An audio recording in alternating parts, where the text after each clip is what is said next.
unexplained wealth and Kontrobersyal ang sinabi ni Quezon City 4th District Representative Bong Suntay sa hearing ng House Justice Committee. Nakita ko si Ann Curtis, ang ganda-ganda pala niya.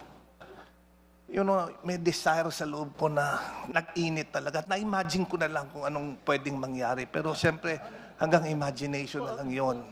Pero hindi naman siguro ako pwedeng kasuhan dahil kung ano-ano yung na-imagine ko eh. Agad inalmahan ng mga miyembro ng komite ang anilay mga salitang offensive sa kababaihan na walang kinalaman sa tinatalakay na impeachment complaint laban kay Vice President Sara Duterte. Kinundi na rin ito ng Philippine Commission on Women.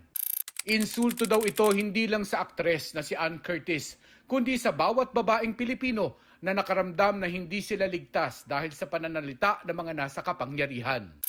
Isa raw itong seryosong betrayal of public trust at isang paglabag sa Republic Act 11313 o ang Safe Spaces Act.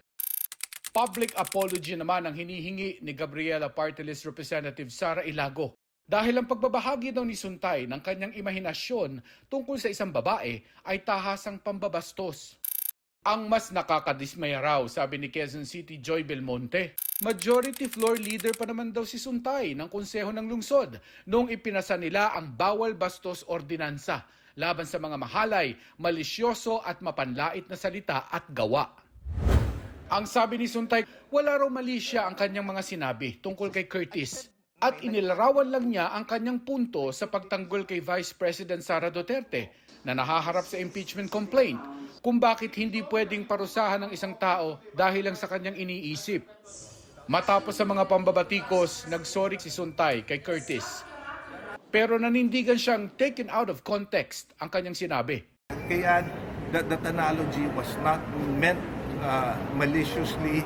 It was an analogy based dun sa konteksto nung pagdinig dito. It may have been in bad taste. For some, I apologize kung meron tayong mga sensitivities na tinamaan, but that was not the intention. The intention was to make a point na usually, oftentimes, statements are taken out of context and conclusions are made. It was a fictitious situation. Hindi ko pa nga nakikita si Ann in person, napanood ko lang siya sa TV. Wala pang pahayag si Ann Curtis sa ngayon. Pero ang kanyang ina, tinawag na sick man at foul si Suntay. Ang kapatid naman ni Ann Curtis na si Jasmine Curtis Smith, sinabing hindi lang ito tungkol sa isang female celebrity, kundi tungkol sa lahat ng mga babaeng minamaliit na mga lalaking nasa kapangyarihan.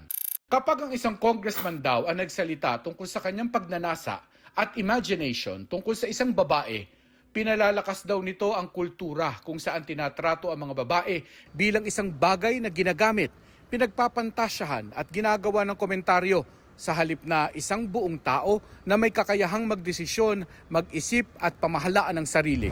May paalala naman si House Speaker Bogie D sa mga mambabatas ngayong Women's Month. Bilang mga mambabatas, may bigat ang ating mga salita at hakbang. Responsibilidad natin na tiyakin ng bawat Pilipina ay ginagalang, pinakikinggan at pinoprotektahan.